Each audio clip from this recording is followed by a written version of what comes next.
Chronometers came into existence into the early 1700s, and the first chronometer was developed or invented by a man named John Harrison. And John Harrison was part of many inventors based upon a reward offered by the country of England to develop a timepiece that would basically assist mariners and navigators to determine their longitude in navigation. Okay? So the first chronometer that was ever invented was, of course, by Harrison, was a floor model, which had a pendulum. And the Marine Association of England said that will not work due to ship's movements. And what he did is develop a smaller version of the chronometer. Okay. And since then, the chronometer basically is a precise time instrument. It was used for celestial navigation, and again, the biggest importance was to find longitude. In navigation, marine navigation, you need a position using latitude and longitude. Latitude was discovered by the positioning of the sun and taking an azimuth of that sun. Longitude, they had no clue, and due to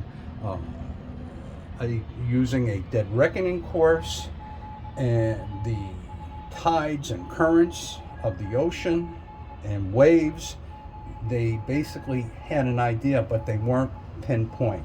The chronometer basically gave them the actual, you could say, position based upon time and longitude lines. And if you know, in regards to navigation, latitude runs north and south, and longitude runs east and west. Mm-hmm. The center of time is in Greenwich, which is what we refer to, or used to refer to as GMT, Greenwich Mean Time, which is our prime meridian. So for every hour that a chronometer ticks while you're out to sea meant that you proceeded 3 degrees to the next time zone or longitude line. Okay. Okay? So, keeping that in mind, you always had a good idea back in the early 1700s and the 1800s on where your position was based upon your dead reckoning track and your latitude. Now we're incorporating longitude, and longitude based upon the chronometer is utilized by celestial navigation using your sextant, using a timepiece that is precise, and an almanac that will help you discover what celestial bodies you need to figure out the height and declination for.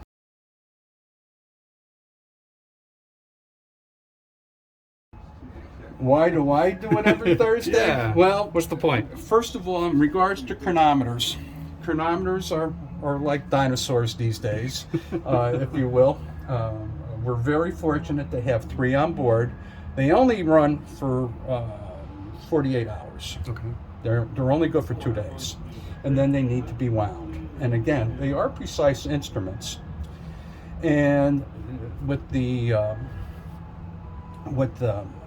revolution of quartz clocks, the chronometers started fading away. And now, of course, we have GPS, which now it's more of a historic piece, if you will. Okay. Okay. All right. So you're gonna wind these? So yes. So to wind these chronometers, the difference between a chronometer and a regular, say for instance, Chelsea clock, is that, of course, it has all the components of a clock. It has the escapement, which is the brain. It has the spring that's contained in the barrel, and it has its movements. But in addition to the spring, the actual movement is chain driven. So there is a chain connected to the spring that exactly promotes that precise time. I have read that the usual chronometer loses about 1 second every 30 days. So Okay. Okay? So, And how old are these chronometers that we have? these are basically from the 40s, 40s, the okay. 1940s, yeah. And who was the manufacturer on these? these are Hamiltons. Hamilton's. Okay. Yep. Okay, now, as I mentioned before, chronometers need to be set at GMT. That's the way we can basically we have a relevance to our local time compared to the time at the prime meridian. So it's right now almost 10 o'clock, so it's 10 of 10. So we are going to go to 10 of 2 because we are 4 hours away.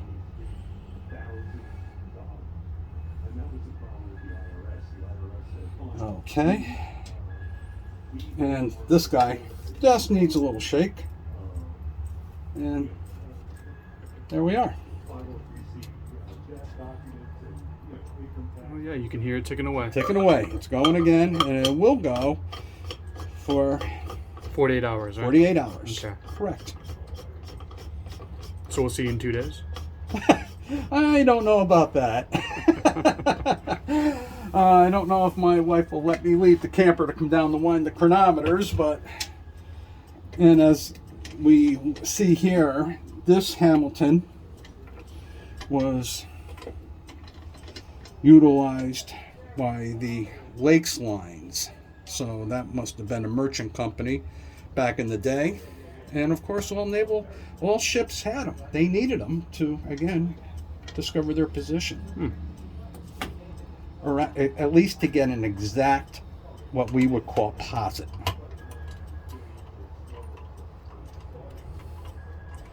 Now, I believe this guy starts by itself once it's wound.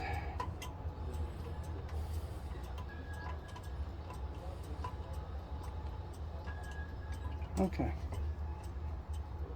Yep. There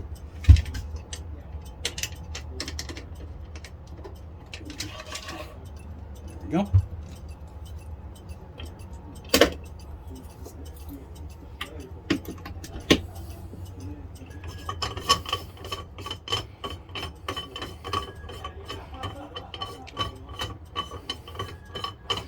So, in addition to these two operating chronometers, we also, as I mentioned before, we have a pocket watch style chronometer, and that chronometer would have been used for the person who was assisting the navigator or the individual who was, as we call, shooting the stars. Okay. Keeping time, and I will show you that.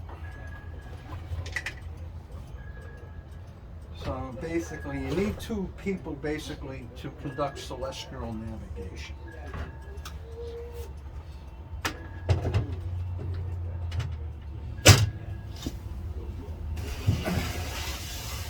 Of course, there is a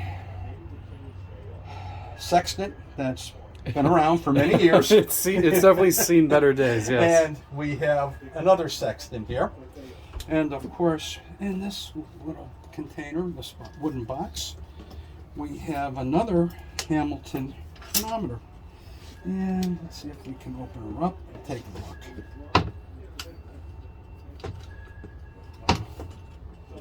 There we go. Oh, look at that. So, as you can see,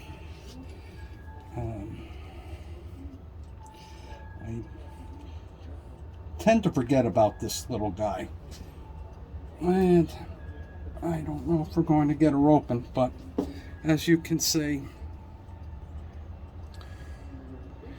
model, what is that? Model 22? this is a Yeah, model 22. yeah, it is. Yep, Yeah. it's a model 22. I do not have my glasses on, but this would have been the watch that would be used by the recorder, who was basically using the watch, the navigator using the sextant, and when he had the sextant on the star or planet that he wanted to shoot by moving this little guy down here. And what he is doing is basically looking at the star. He is moving the star down to the horizon, and then using the handle of the sextant, he starts creating an arc that bounces off the horizon. And when that star touches the horizon, he tells his recorder to mark it. Interesting. To mark the time. So basically what we're doing is we're trying to get a precise time on the elevation of that star, but actually at the horizon. Okay. And or planet, because we use planets too. And once he receives that time, the navigator will give the recorder the reading. He jots it down, marks it down. He comes into the chart room and starts plotting away based upon his presumed position. How often is this being done? Not too often. It's more of an art now. Again, GPS and... What about during World War II? World War II, they were doing it a lot. Okay. A lot. Again, losing ships' power is basically the reason why we have chronometers and timepieces. So, for navigational purposes, we can figure out where we are. And obviously, if it's a cloudy or stormy day, You're not doing it. Right. It's out of the question. So I imagine if you see a storm coming, you're probably going to do your best to get one last reading. You are. Well, again, quartermasters, Navy quartermasters are in charge of timepieces. They are in charge of your navigational, assisting the navigator to celestial navigations, plotting, maintaining charts, and the weather. So, again, watching your barometer, you have a low pressure system coming in. You're not going to be getting up at sunrise to do the shoot to stars, if you will. Okay. Okay. And very cool. Yeah. And again, as you look at this piece here, navigation was being forwarded through the use of Loran, which basically is an instrument that was receiving radio waves from different stations, and we had Loran charts that would be able to tell you, based upon the reading you received on the Loran, the setting on the chart, and if you had two radio waves crossing, that was a very good indicator of your position. After Loran, back in '75, Loran Charlie, this was probably prior, this was one of the original Lorans. They went to a Loran Alpha, which was the enhanced version, and they went to a Loran Charlie, which was the last version, and they jumped from Loran to Omega. And Omega was the onset of satellite navigation, and that was back in 1973, 74. Okay. And now we have GPS. So you were on the Kennedy. I was on the Kennedy from 1972 back till its decommissioning in 1973. Okay. And then I jumped from the Kennedy and received orders to a pre-commissioning to the USS California in '73, and I stayed with her until her designation from a DLGN to a CGN, which was in 1975. And as quartermaster, right? As a quartermaster. Okay. Yes. So, when you were decommissioning the Kennedy, yes, chronometers, were they still yes very much okay? Yes, chronometers were being used. We had chronometers on the California. Okay. So even though we had, at that time, we had Omega, and I worked for an E9 chief who was a master chief, and he was highly proficient in celestial navigation and did it. I learned a lot from him, a lot where I was able to take my first class exam, pass it, and they said, stay with us and you have it. And I said, no. I'm ready. Yeah. So yes. So in regards to timepieces, I've always had a liking for them because back in the day when I was on the Kennedy, when I first came on board, I was the new kid, and we only had a division navigation where there was only 4 of us, and that was a first class. And from there, I was the new kid, and the first class said, "Hey kid, you're in charge of clocks." And I said, And how old were you? 18. Oh. 18 or 19, somewhere around there. And so after that, I said, okay, and what do I need to do? And basically, Navy ships have wind-up clocks. You're in charge of winding the clocks, and every time that we are out to sea, and we pass a time zone, you're either going to forward them an hour or move them back an hour. So, and that was my job. That was my first duties, and I'm still doing it. Sundays was my clock winding day, and still for the clocks I have at home, I still wind clocks at home every Sunday. Does your wife appreciate that? She does not like my Chelsea ship bells clocks, which are the elite. And if we're going to discuss clocks, the Navy contracted, as far as I know, with 2 different companies. Okay. And that was Seth Thomas, which I do not know too much about, but I do know about Chelsea's. And Chelsea's had 2 models. They had the Model A deck and they had the Model B deck. The Model B deck was your regular 12-hour dial, and the Model A was the 24-hour style deck clock. And what I learned was that being out to sea with the Kennedy, these clocks were breaking down, and so we would have maybe 1 or 2 to replenish. But in the meantime, I wanted to know how they ticked, if you will. And I started getting involved, and to this day, I still maintain at home my repair manual. That am I a clockmaker? Far from it. But to get them back to conditioning where they'll tick again is always my objective, if you will. And so anyways, I have been doing this for I don't know how many years, because like I said, I have my own ship spell clocks. And Chelsea, as far as I know, made 2 different clocks for the Navy. Deck clocks and boat clocks. So your whaleboats had what they call the boat clock, and they were basically chrome plated, heavy duty, ready to take the weather, and they had a dial probably at the size of maybe a 3-inch dial, if you will. So like this here is a Model A. It's not working. They need to be wound, and how long do they go for?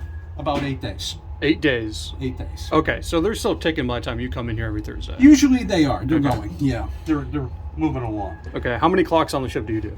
We have roughly about 15, and it's an interesting point because some of those clocks are Model Bs, which are your your Model A's, which are your 24-hour dials, and you have your Model A's that are your regular 12. So there's about 15 clocks, and 2 of those clocks are battery operated, but it looks like, as I mentioned before, Chelsea back in '75 were realizing quartz was coming into the clock industry using quartz movements. So they said, why not use quartz, because they're more accurate. There's less involvement. You take away the barrel spring, you take away the escapement, but you still need the functioning gears, the movement gears. And so they started, we had them on the California. We have battery operated quartz Chelsea clocks, and they do exist. Now, we have 2 battery operated clocks that I have found, and I do not know where they came from and who's been inside them before, but it looks like Hobby Lobby escapements, if you will, which are AA battery, which is fine if they keep time for us, and that's okay. Right. If they're running, I'm happy. All right. Well, you want to go do some clocks then? Okay. All right. Let's start with this one here. There are two sets of keys. You have two different barrels on these on Celsius. The earlier models, basically the 1941s, used a smaller diameter barrel, and of course, the present, meaning probably 1950s, were using this barrel. Okay. So, the other interesting note that I am aware of, if you notice, most of our Chelsea clocks, based upon the age of the ship, we're using on the face U.S. Navy standard deck clocks. And it said that with the serial number, as you can see. When I went to the California, there was no more U.S. Navy, it was U.S. government. Okay, so this is a later clock then? This is a later clock. Okay. Yes. This is U.S. government. All Yes. right. Yep. And all of our clocks are Chelsea? Two are set Thomas. Okay. The one out in the bridge is a set Thomas, if I'm not mistaken. So, as you can see, this clock has not been wound. And there she goes. She started right up.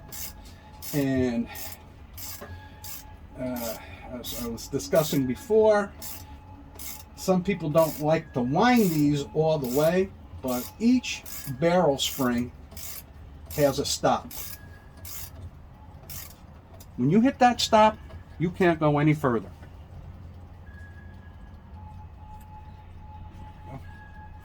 And let's see here. If clocks do start to malfunction, it's due to what I am doing right now, because I am forcing the movement. It throws off the escapement, which is the brain of the clock that regulates the actual time if it starts losing time. And we are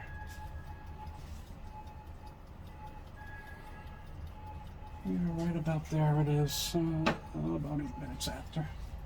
Okay.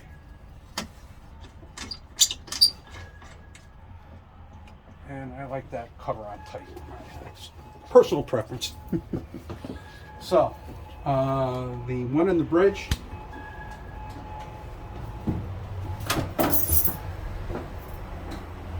Okay, as you can see, this is a U.S. Navy clock. It's a set Thomas. So this is one of two non-Chelsea that we have. Yes. Okay, where's the second one? After steering, Okay. if I'm not mistaken. It's after steering. Okay, now see, she started up right away, which is nice. Just need a little movement here.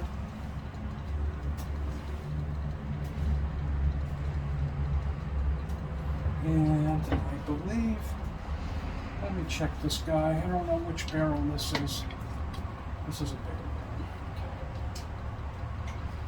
barrel. Nice part about Chelsea clocks, the Chelsea Clock Company is still in existence, and you still can get parts from these guys. And they are expensive. Where are they based out of? Boston. Boston. Still. Yep. Wow. Yep. I have had my own ship's bell clocks that I needed parts for, that I diagnosed them and took a look on why they weren't working properly. Called over there, and basically, to give you a rough idea, an average screw for a Chelsea clock is about $10. Screw maybe to hold that second hand in. Ooh. So you're talking the average. I mean, you can find Chelsea. The Chelsea Clock Company still will sell these reconditioned. They still have Navy clocks that you can buy reconditioned.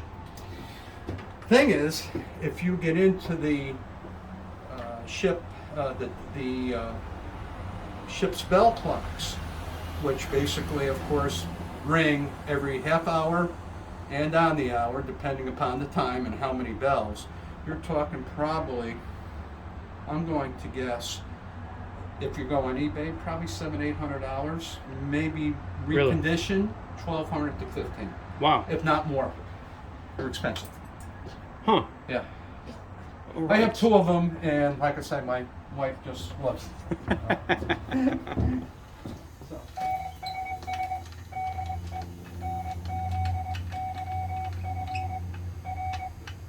So as we look at this, I look at this clock and say that this has been repaired, because the dials, usually on your second-hand dial, there is a screw. So this clock has been somewhere before where somebody has, you know, and that's not one of their second hands. Okay, so obviously this is a different type of clock than what's in the pilot house. Well, And- this is another Chelsea deck clock. Okay. The difference is it's been repaired. I don't know if it was repaired by the company, but if you look at the hands, Yeah. they're not the same. Somebody has been in here, because this little pin right there usually has a screw. Okay. And you take if you need to take the face off, your screws are right here along the lip, along the edge. And then from here, you have a set screw where you can unloosen, pull off the second hand, and take your minute and hour hand off, so you can remove the face to get at the clock, get at the workings. Gotcha. So this has been, and this here, how smooth that is, due to in regards to the clock that I have. This has been reconditioned. That entire clock has been reconditioned. Just you can't even hear the clicks. It's a great sound as you wind it. Very clean. Very clean. Yes. Very, very light. So that's been reconditioned. Okay. Somebody has reconditioned this clock, which is not a problem. It's off by an hour. But as you notice, we're keeping this clock at GMT in Right. Greenwich Mean Time, due to being in the radio room.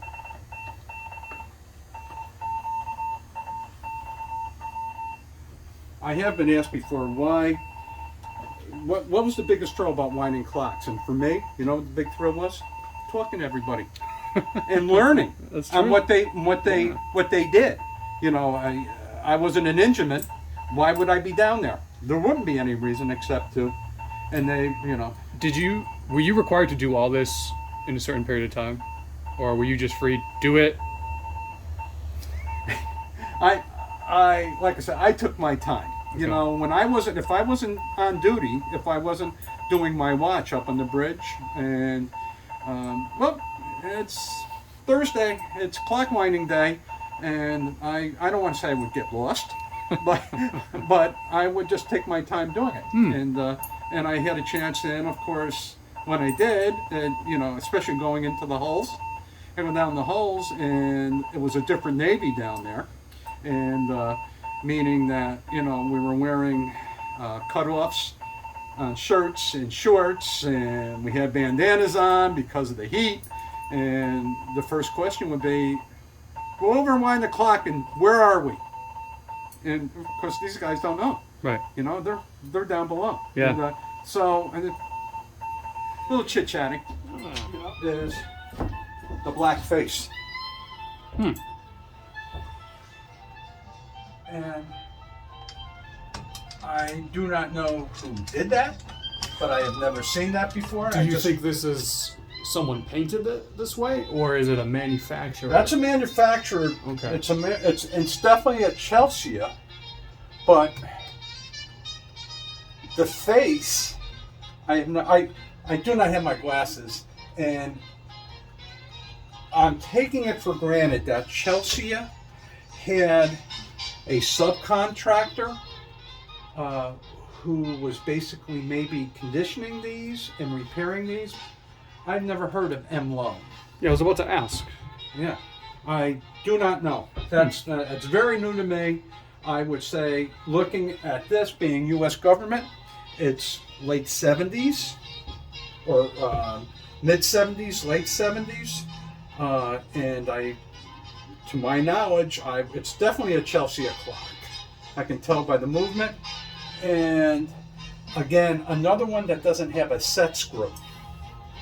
So this clock has been reconditioned, and we will tell by the way it cranks. Well, still has the original barrel.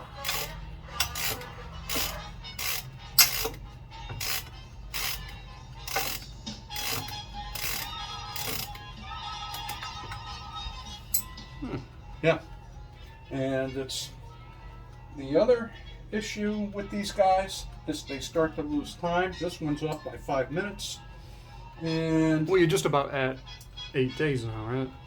well, I did. I added 8 days, Yeah. but they should maintain their time. So you have this little wheel that is basically has an arm inside the clock that controls the escapement. Okay. So it's going to make that escapement speed up. The regulator wheel, which goes back and forth, is going to speed it up, or we're going to slow it down. And hopefully that's enough. If I do not have to touch that wheel, I will not. Because, as again, escapements is it's like doing brain surgery on a clock. Okay.